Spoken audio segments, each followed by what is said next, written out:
थकान और टफनेस भी लगती है। मंजिल को पाने की तलाश किसमें नहीं होती, आकाश को छूने की आस किसमें नहीं होती।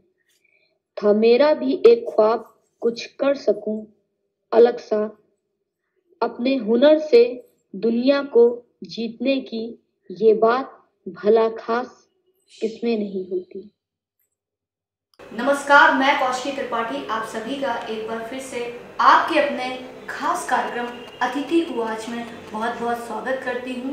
और आज हमारे साथ एक ऐसे व्यक्तित्व इस चर्चा का हिस्सा बनेंगे कि जिनके बारे में एक बात कही जाती है कि वो बहुत ही सहज, सरल और विनम्र व्यक्तित्व के धनी हैं। जी हाँ, हम बात कर रहे हैं जनपद शाहजहांपुर के पुलिस कप्तान श्रीमान IPS S आनंद जी की। सर बहुत बहुत स्वागत है आपका। आपके बारे में मैंने इंट्रो में बताया कि आप बहुत सहज और सरल व्यक्तित्व के धनी हैं। आपकी एक ऐसी इमेज बिल्डअप है। अगर मैं सीधे ऐसे ही सर मजाकिया तौर पर पूछूं कि आप तो इतने सहज और सरल हैं, तो आपको नहीं लगता कि आपको इस प्रोफेशन के बजाय अगर आप डॉक्टर होते तो ज़्यादा अच्छा होता? देखिए, पुलिस के दो बेसिक काम होते हैं। एक, जो पीड़ित व्यक्ति है उसको उसकी बात सुनना और उसको रिलीफ देना, जो उसकी दिक्कत है उसको दूर करना, और दूसरा जिसकी वजह से उसको दिक्कत हुई है उसके साथ सख्त कार्रवाई करना। मेरा मानना है कि पुलिस के दो चेहरे होने चाहिए, एक वो चेहरा जो पीड़ित के लिए और एक वो चेहरा जो अपराधियों के लिए। तो एक एस्पेक्ट शायद आपने नोटिस किया है, इस वजह से है ज़रूर, जिनके साथ विनम्र होना चाहिए, बिल्कुल विनम्र होना चाहिए, सहज होना चाहिए, तभी आपसे अपनी बात आदमी कह सकता है जो परेशानी में है। और जिसके वजह से उसको दिक्कत है उसके साथ सख्त होना चाहिए, ताकि वो ये ना समझे कि मेरे साथ कोई रियायत हो। तो ऐसा नहीं है। मेरा दूसरा एक एस्पेक्ट भी है जिसमें मैं बहुत सख्त हूँ, जो अपराधी हैं उनके विरुद्ध कार्रवाई में बहुत सख्त हूँ। PhD बीच में छोड़ दी, ऐसा क्या करना? या मैं बनारस हिंदू यूनिवर्सिटी से ग्रेजुएट और पोस्ट ग्रेजुएट हूँ, वहाँ से मैं PhD कर रहा था धर्मशास्त्र। लेकिन कुछ ऐसी परिस्थितियाँ थी कि मुझे जॉब के लिए ट्राई करना पड़ा, और ईश्वर की कृपा थी मैं पहले ही प्रयास में सफल रहा और उसके बाद तो इसे दृढ़ निश्चय कहा जाए या ये एक डेस्टिनी कही जाए आपकी इस प्रोफेशन में? डेस्टिनी है, डेस्टिनी ही कहेंगे, क्योंकि जब तक मैं PhD में था तब तक कोई बहुत ऐसा इरादा नहीं था सिविल सर्विसेज के लिए। लेकिन है कि परिस्थितियाँ होती हैं जिससे आप गवर्न होते हैं, उसके अनुसार आप रिएक्ट करते हैं और उसके अनुसार आपकी परिणति भी होती है। So it was destiny. Shahjahanpur में किस तरह के क्राइम का रेशियो ज्यादा देखने को मिलना पड़ रहा है?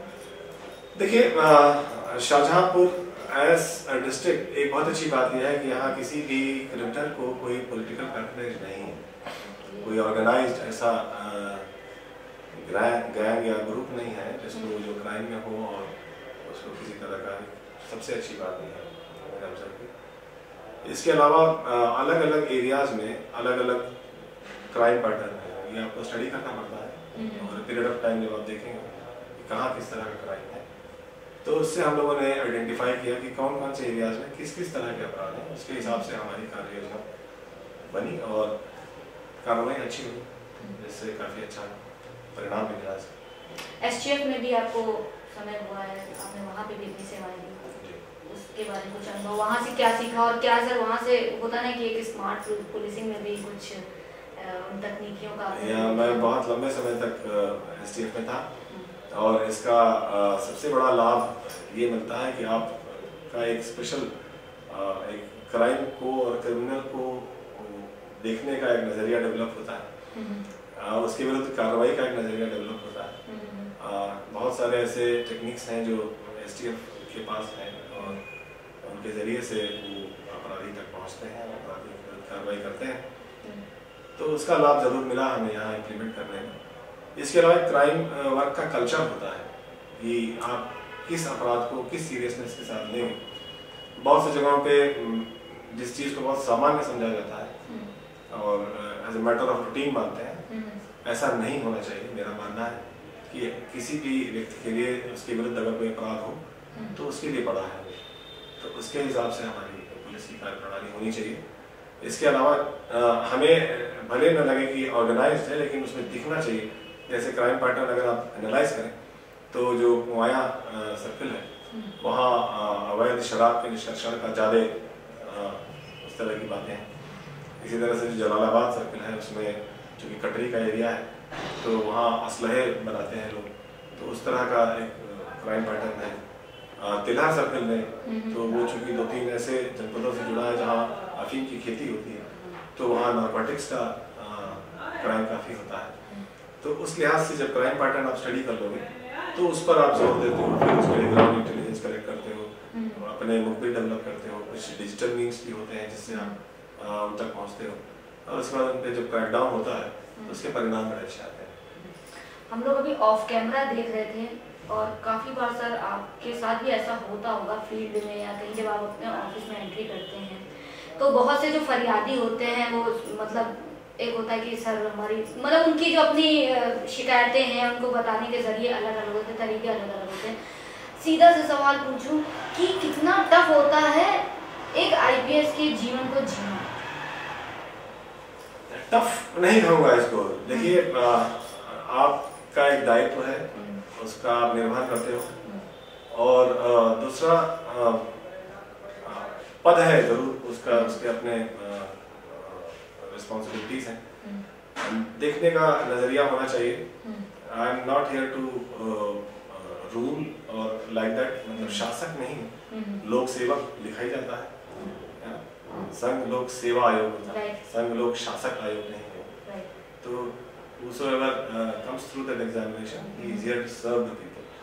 तो इसलिए वो एक नजरिया अगर है तो, और दूसरा जो तकलीफ में आया है उसकी साथ अपनी एम्पैथी हो, अगर आप अपने पाँव उसके जूते में डालें तो आपको समझ में आएगा कि नहीं मैं इस स्थिति में होता तो शायद मैं किस मनस्थिति में रहता और मुझे किस रिस्पॉन्स की उम्मीद होती जिससे मैं मदद चाह रहा हूँ। तो वैसा अगर आप रिस्पॉन्ड करें तो एक अच्छा इमेज पुलिस की बनती है, एक अच्छा रिस्पॉन्स अगर हम दे पाए तो टफ नहीं है। जिस जॉब को आप एंजॉय करो, जिस काम को, तो फिर वो टफ नहीं लगता। किसी चीज़ से थकान तब होती है जब इसमें आपका मन न लगे। जिस काम को आप बहुत मन से करते हो, आप 8 घंटे बैठ के क्रिकेट मैच देखते हो, क्रिकेट में इंटरेस्ट होगा तो आप थकते नहीं हो जाएगा, लेकिन वैसे 15 मिनट आपको कहीं इंतजार करना पड़े बैठे बैठे तो आपको थकान होती है। तो बेसिकली डिफरेंस वही है कि if you are involved in whatever you are doing and if you are enjoying your job, थकान और टफनेस नहीं लगती। घर में किसी का अच्छी लड़की प्लान किया आपकी? नहीं, देखिए normally as a police officer हम लोग फैमिली पे कम कंसंट्रेट कर पाते हैं क्योंकि समय का बहुत क्रंच रहता है। तो एक तरह से देखा जाए तो घर पे वो डबल रोल प्ले करती हैं दोनों parents, as a mother and as well as a father, और इसलिए उनका काम ज़्यादा कठिन है। उसमें कहीं कोई शासन चलाने की बात नहीं है। गृहस्थी का पहिया हर एक के लिए this is equally applicable to everybody कि जब तक दोनों पहिए बराबर ना हो तब तक वो गाड़ी नहीं चलती। तो स्पेस बिल्कुल एक दूसरे को दिया जाता है। फैमिली भी इस बात को समझती है कि हम लोग बिजी रहते हैं तो कम समय दे पाएंगे, और मैं भी इस बात को रियलाइज़ करता हूँ कि उनके पास बहुत वर्कलोड है जो मेरी responsibility as a father as a guardian होना चाहिए, उसको भी वो कॉम्पनसेट करती हैं, निभाती हैं। तो एक म्यूचुअल रिस्पेक्ट रहता है और सब चीज़ें ठीक रहती हैं। सर हमने देखा है बीते समय उत्तर प्रदेश की जो पुलिसिंग व्यवस्था है, कार्य प्रणाली है, उसमें स्मार्टनेस आई है। हम ये जानना चाहेंगे कि शाहजहांपुर में पुलिसिंग व्यवस्था में कार्य प्रणाली में क्या स्मार्टनेस है? देखिए वर्तमान सरकार में एक बहुत अच्छी बात यह है कि रिसोर्सेज की कमी नहीं है कहीं। बहुत पैसा सरकार ने दिया है इंफ्रास्ट्रक्चर को डेवलप करने के लिए। महिला बैरक्स बनी है, खासतौर से महिला सशक्तिकरण की ओर बहुत ध्यान दिया गया है। हर थाने पे एक महिला हेल्प डेस्क बना है जहाँ जो महिलाएं अपनी समस्या को पुलिस जो पुरुष अधिकारी हैं उनके साथ साझा ना कर पाए तो उनके लिए ये बहुत अच्छा एक प्लेटफॉर्म है जहाँ पे अपनी बात कह सकती हैं। इसी तरह से उनके रहने के कंडीशंस में बहुत अच्छा बेटरमेंट हुआ है। फोर्स जो पहले बहुत कम रिक्रूटमेंट होता था, अब वो लगातार अच्छे हेल्दी नंबर्स में लोग आ रहे हैं, जिसके कारण फोर्स की कमी जो पहले हुआ करती थी उस तरह की स्थिति नहीं है। इसके अलावा महिला बीट पुलिस अधिकारी बनाई गई हैं, जिससे महिलाओं को, जैसे मान लीजिए किसी गांव में सिपाही जाता है अपनी बीट पे, तो नॉर्मली वहाँ के चौकीदार से और कुछ मोहसिस लोगों से और इनसे बात करके आता था, कुछ सूचना उसको मिल जाए लेके आता था। लेकिन जो महिला वर्ग है वो इंटरैक्ट नहीं करती थी इनसे, इसलिए एक महिला बीट पुलिस अधिकारी का कॉन्सेप्ट लाया गया वर्तमान शासन में, और उसके माध्यम से बहुत सी ऐसी महिलाएं हैं जो अपनी बातों को कह लेती हैं, जो थाने तक भी नहीं आने की स्थिति में है, वो भी अपनी समस्याओं को बता पाती हैं। वो महिला बीट पुलिस अधिकारी वहीं बैठती है, जो पंचायत भवन बना है हर ग्राम पंचायत में, उनके अलग से कमरा है, मिशन शक्ति कक्ष बना हुआ है, आप कभी भी जाएंगे तो आप देख सकते हैं। वहाँ हमारी महिला आरक्षी जाती हैं, वहाँ बैठती हैं और वहाँ महिलाओं की समस्याएं सुनती हैं, जो उनके स्तर पे निराकरण हो पाए वो करती हैं, जो थाने स्तर पे होना हो उसका संज्ञान थाने पर देती हैं, उनकी ऐसी ऐसी बात बताएगी, और थाने लेवल से अगर हायर लेवल पे अगर इंटरव्यू करना होता है तो वरिष्ठ अधिकारी भी उसमें अपना जो रोल है। सर, ड्रग जो केसेस हैं उसमें हम लोग देख रहे हैं मुंबई महाराष्ट्र में हर जगह देख रहे हैं, अब तो कोई हमको ऐसा नहीं लगता कोई ऐसी जगह बची उससे अछूती रह गई। शाहजहांपुर में क्या कंडीशन है? यहाँ मैंने रीड किया है, बहुत ड्रग्स का कंजम्पशन नहीं है, सेल है, और यहाँ से बाहर बहुत जाता है, उसका बाकायदे पैटर्न स्टडी किया गया, उस पर कार्रवाई भी बहुत हो रही है। इधर भी सीजर्स बहुत हुए, अफीम की कहिए लगभग 72 किलो से ज़्यादा अफीम बरामद हुई है, चरस करीब 86 किलो चरस अब तक बरामद की गई है, गांजा भी करीब 9 कुंतल गांजा अब तक बरामद हुआ। ये इसी साल की मैं बात बता रहा हूँ, केवल इस कैलेंडर ईयर। तो ये ऐसा नहीं कि इन सारों का कंजम्पशन यही है, ये चीज़ें ले जाई जाती हैं और जनपदों में, चूँकि यहाँ अफीम की खेती है, इसके लाइसेंस होल्डर्स हैं, तो वहीं से कुछ पिलफरेज होता है, और चूँकि ये एक एज अ प्रोफेशन लोगों ने बना लिया इसको ड्रग ट्रैफिकिंग का, तो ऐसा नहीं कि इसी जिले का और आसपास के जिलों का ही अफीम जाता हूँ, ये बाहर से मंगाते हैं, जो कि ये सप्लाई वेस्टर्न यूपी के जिलों में करते हैं, पंजाब में करते हैं, दिल्ली में करते हैं, उनके इंटरोगेशंस में ये सब बातें आई हैं। तो यहाँ कंजम्पशन तो नहीं है, लेकिन हाँ यहाँ ड्रग ट्रैफिकिंग का क्राइम जरूर है, जिसपे बहुत सख्ती से कार्रवाइयाँ की गई हैं, इनमें गैंगस्टर एक्ट के अंतर्गत भी कार्रवाइयाँ हुई हैं, और लगातार ग्राउंड इंटेलिजेंस से और ऑपरेशन से, रेड्स से इन चीज़ों को कंट्रोल किया गया। नए साल में सर क्या किन बिंदुओं पर आपका जो है ज़्यादा फोकस होगा कि हाँ अब मुझे इन बिंदुओं पर ज़्यादा अपना ध्यान? आने वाले साल में पुलिस के सामने सबसे बड़ा चैलेंज है जो विधानसभा में चुनाव है, और उसकी तैयारी अभी से चल रही है।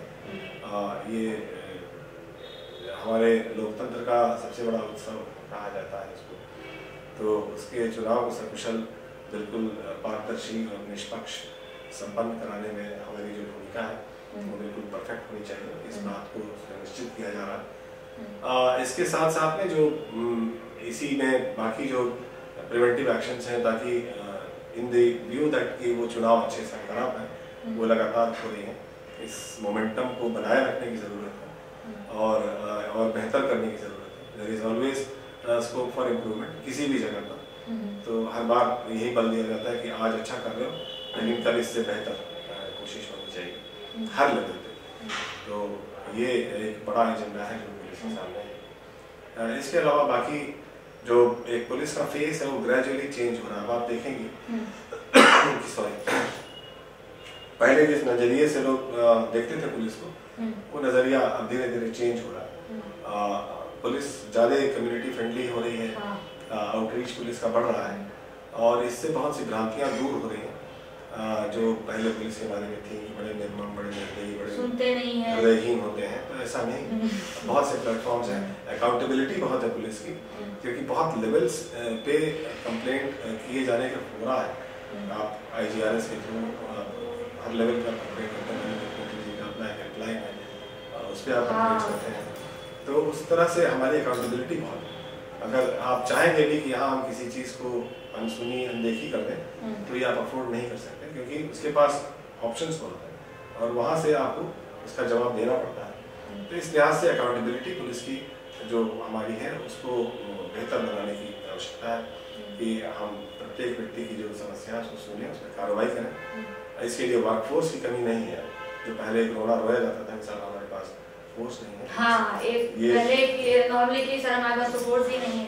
अब ये नहीं है ऐसी स्थिति, और इस पर इस समय लगातार रिक्रूटमेंट चल रहा है। अभी भी आप हमारे पुलिस लाइन में 250 महिला जो रिक्रूट्स हैं, आरक्षी हैं, उनका प्रशिक्षण चल रहा है। ये भी जनवरी में पास आउट हो जाएगी, तो ये भी इस जनपद में ही योगदान अपना करेंगे।